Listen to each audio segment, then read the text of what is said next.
I smoothed the wrinkles from my navy sheath dress, feeling deliberately understated amid the velvet drapes and marble floors of Violetta, the most exclusive restaurant in downtown Chicago. Not because I couldn't afford luxury, my portfolio could buy half the block, but because my family had intentionally chosen this place to unsettle me. A Hollis? My older brother Grant's voice rang out, laced with mock surprise. I didn't think you'd actually show up. This place isn't exactly economical. I caught my reflection in a wall mirror. No designer logos, no diamonds. Just the dress and a pair of sapphire studs my late aunt once gave me.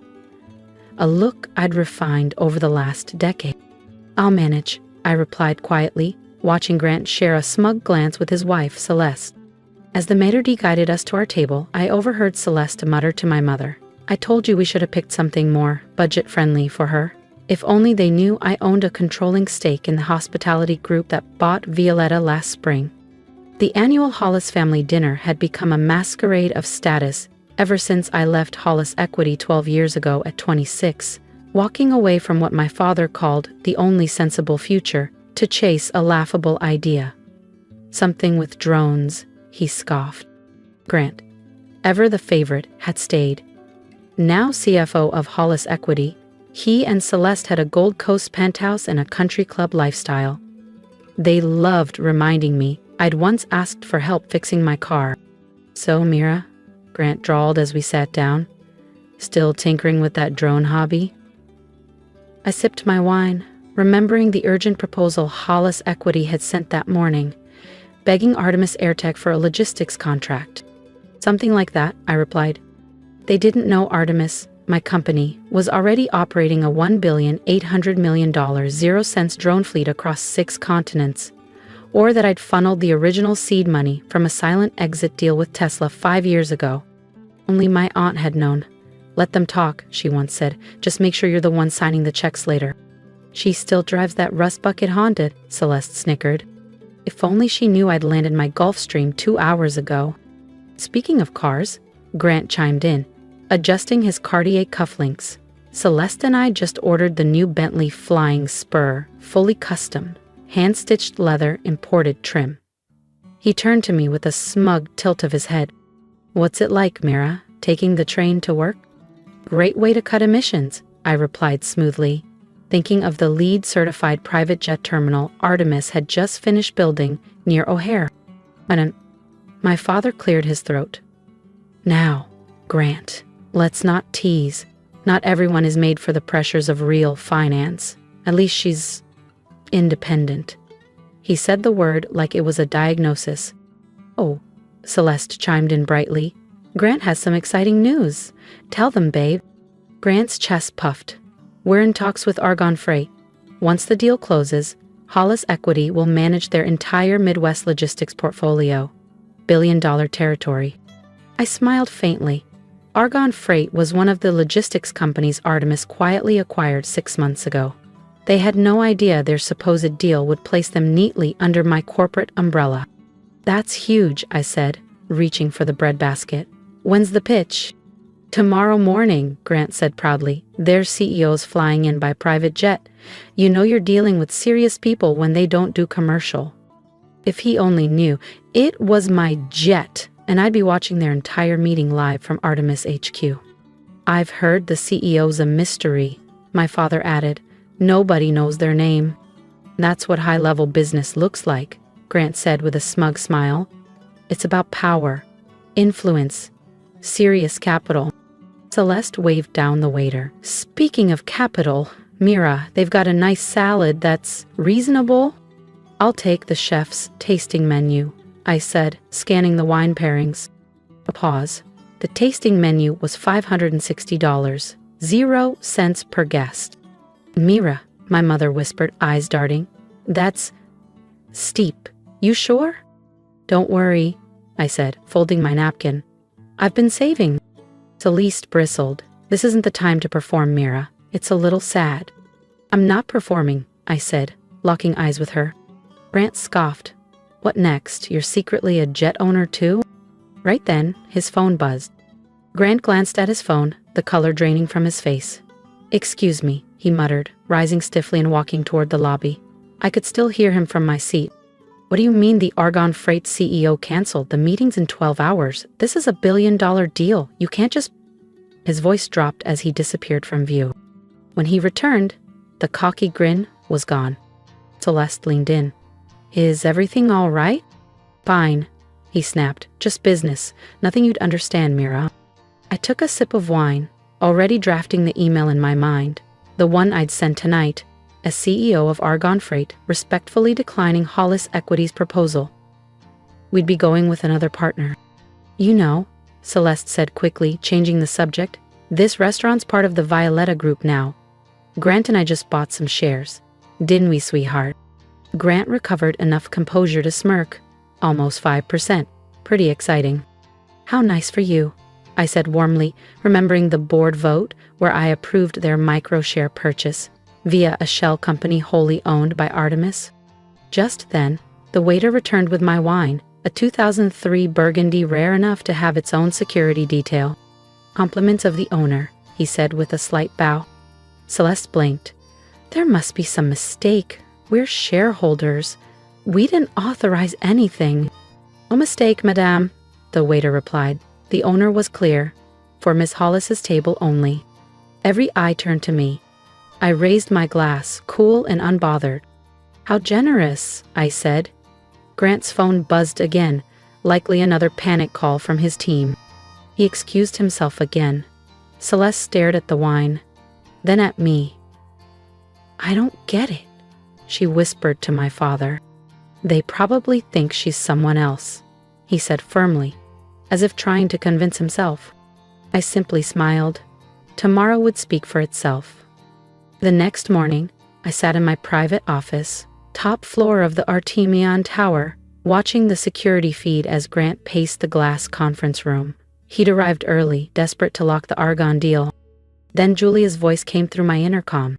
"Mrs. Hollis, your father and brother just arrived. They're here with Mr. Campbell." Of course they were. If you're curious what happened when they found out who was really behind the deal, make sure to subscribe so you don't miss the moment everything changes. Celeste never missed a chance to bask in Grant's supposed brilliance, and my father no doubt came to reinforce the illusion that his beloved son-in-law was the true financial prodigy of the family. "Perfect," I said. "Let's proceed." "If you'd lift your suitcases." I opened my laptop, fingers gliding over the keyboard as I scheduled the email to send in precisely 10 minutes. Subject: East Coast Operations Proposal. Dear Mr. Campbell, after careful consideration, Argon Freight has decided to explore other strategic partnerships for our regional expansion. While we appreciate Hollis Equity's interest, we believe our long-term goals are better aligned elsewhere. Best regards, Mira Hollis, CEO, Argon Freight. 10 years of being overlooked, mocked, underestimated. While they laughed, I built, acquired, dominated. That chapter ended today. On my security feed, more figures entered the glass-walled conference room. Celeste was straightening Grant's tie like a campaign manager before a debate. My father sat at the head of the table, oozing smugness. Then Julia's voice returned. "The Argon team has arrived. Shall I send them in?" "Please." On screen, 3 of my top execs entered. Grant sprang to his feet. "Welcome! We've been so eager to—" "Wait, where's your CEO?" David Chen, my COO, gave a professional smile. "Miss Hollis sends her regards. She's decided to handle the matter differently." "Mira Hollis?"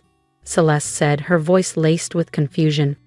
Right on cue, Grant's phone vibrated. I watched him read the email, watched his expression collapse. This can't be real," he stammered. "They're rejecting us?" "Perhaps," David said evenly. "You should ask Mira." Silence. Celeste gave a strained laugh. "Mira? What's she got to do with any of this? She can barely afford her dinner order." David tapped his tablet, projecting a summary onto the conference screen. Mira Hollis, founder and CEO of Artemis Holdings, owner of Argon Freight, Violetta Group, and 60-plus subsidiaries. Estimated net worth $8,200,000,000, 0 cents. I stepped through the door. The silence cracked like glass. Celeste looked like her face had been drained of color. Gwent sank into his seat. My father was motionless. "Good morning," I said, smiling. "I believe we need to have a serious conversation about your conduct, Grant," I said calmly. Celeste's voice cracked.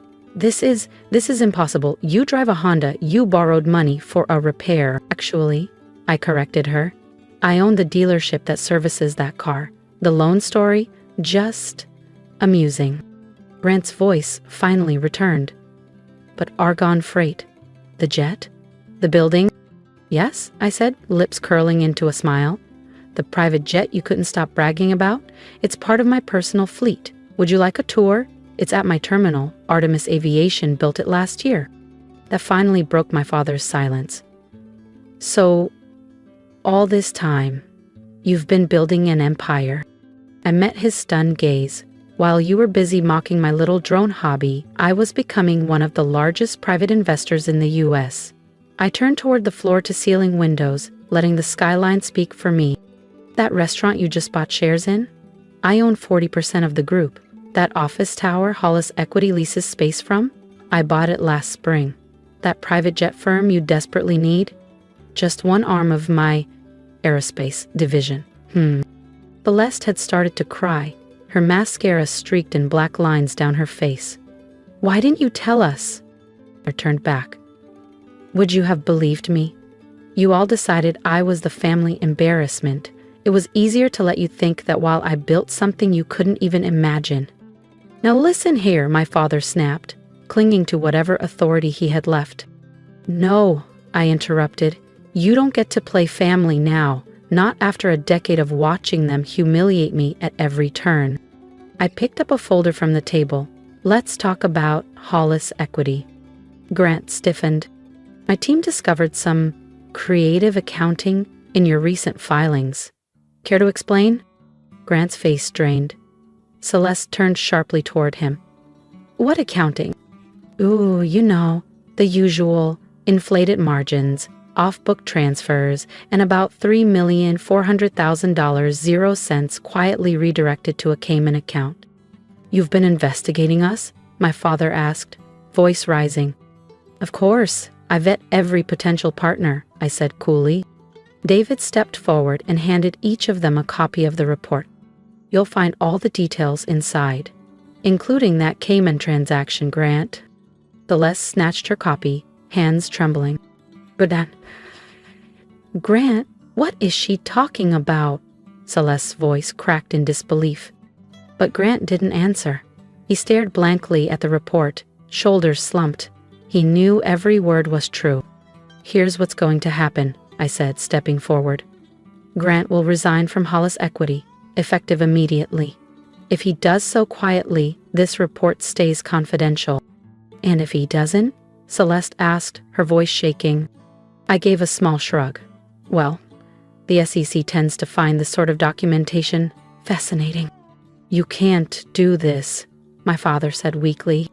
"Actually, I can." I pressed a button on the conference phone. "Julia, please initiate Operation Clean Sweep." "Away, Miss Hollis." "Operation what?" Celeste whispered. "Effective this moment," I said, turning to face the room. "Artemis Holdings is announcing its acquisition of a majority stake in Hollis Equity. A full audit and executive restructuring will begin immediately, starting with leadership." My father fell back into his chair. "You're taking over Hollis Equity?" "But that's our family firm, our legacy." "No," I replied evenly. "It was your opportunity to create a legacy. But you were too busy playing favorites and protecting corruption to notice what was crumbling beneath your feet." I paused at the door. "Oh, and Celeste, about last night's wine? That vintage came from my private cellar. It cost more than your new Bentley." The weeks that followed were a whirlwind. Grant resigned just as expected. Celeste filed for divorce the moment she saw the full extent of his misconduct. My father announced early retirement, too ashamed to report to his familiar daughter. I brought in elite forensic accountants, restructured Hollis Equity under the Artemis umbrella, and implemented airtight compliance protocols. When the market realized I was behind the takeover, the stock soared. 3 months later, my mother asked to meet. She picked a small corner cafe, No five-star facades this time. After an awkward pause, she finally spoke. I don't understand. Why live like you were struggling when, in reality, a billionaire? I finished, stirring my espresso, because I needed to know who you all really were when you thought I was nothing. She lowered her eyes. We were awful to you. Yes, I said calmly, you were. Can you ever forgive us? I looked at her, unflinching. Forgiveness isn't the issue, Mom, I said quietly. It's trust. You all showed me exactly who you were when you thought I had nothing. I met her eyes. So why should I trust you now that you know I have everything? She didn't have an answer. 1 year later, I sat aboard my private jet, yes, the same one Grant had admired without knowing who owned it, returning from a summit in London.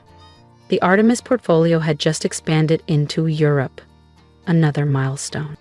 Celeste had remarried, now living in a modest apartment in Lincoln Park with a CPA who worked long hours. Grant was selling luxury SUVs in New Jersey. My father had quietly purchased a small condo in Sarasota. The empire he hoped to pass down had dissolved. My phone buzzed, a message from Celeste. Happy birthday, Mira. I know I don't deserve it, but I miss you. I looked out the window, watching clouds drift past. I thought about family, about power, about what success really costs and what it's worth. Maybe one day, we'd rebuild something real, something earned. But not today.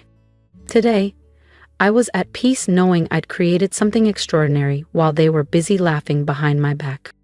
My grandmother would have smiled. Mrs. Hollis? The flight attendant said, approaching with a gentle smile. We're preparing to land at your private terminal. I nodded. Thank you. Oh, and can you make sure my Honda's pulled up front? I think I'll drive myself today. Because sometimes the greatest revenge isn't wealth. It's the quiet clarity of knowing you never had to prove anything. Sometimes the one they mocked for taking the train ends up owning the rails, the station, and the trains themselves. That evening, I unlocked the safe in my office. I slipped in a new item, Grant's resignation letter. I joined a few keepsakes, the receipt from Violetta, and a worn envelope containing my grandmother's handwritten note. Let them underestimate you, my dear. Success is sweetest when it blindsides them. And oh, how right she was. I spent 10 years being dismissed, overlooked, and underestimated, even by the people who were supposed to believe in me most. And yet, I didn't let that define me. I used every doubt, every insult as fuel. If you felt even a flicker of connection with my story, if you've ever been the quiet one in the room, the failure at the family table, the one no one saw coming, then I want to hear from you. Drop a comment below, tell me your story, tell me where you're headed. Let's lift each other up, because we're not alone. We're building something bigger than revenge. We're building power, dignity, and purpose. And if you believe in rising quietly, working relentlessly, and showing up when it matters most, hit that subscribe button. Your support helps bring these stories to light. Let's create a community where no one has to apologize for their ambition and where quiet strength is finally recognized for what it is, unstoppable. Remember this, the world may not clap for you when you start, but they'll watch in stunned silence when you succeed. And sometimes, that's the sweetest sound of all.